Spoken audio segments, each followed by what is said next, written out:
And I just comment on that just briefly, because I think people want to know about that.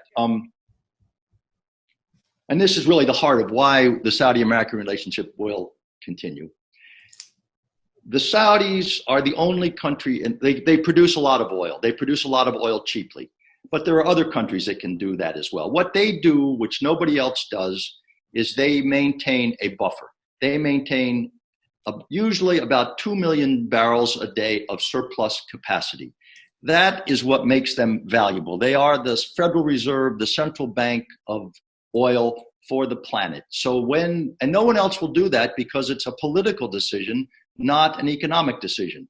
If the president of Exxon spent $50 billion, which is what it cost them, to drill these wells and then to shut them in and said, we're just going to keep them there for a rainy day, he would be looking for a new job. So, but the Saudis do that at considerable cost, very significant cost. And then when there's a hurricane in the Gulf of Mexico, when there's a strike in Venezuela, or quite frankly, when the United States decides that we want to put sanctions on somebody, and then all of a sudden the oil price would go through the roof, except no, the Saudis turn on the tap and the price stays relatively stable. They don't control it completely, but they have an ability to manage oil prices, and they do that. And this is the last point I'll make, is not because they like us, but because their interest and ours are aligned.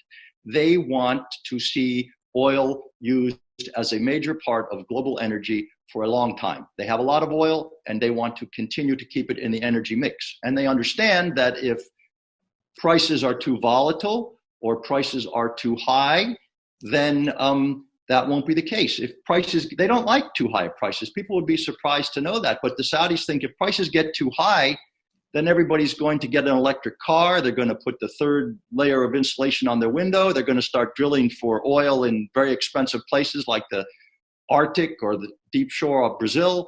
So they don't want people to do that. They want people to buy their cheap oil for a long time. So they have an interest, which is similar to ours.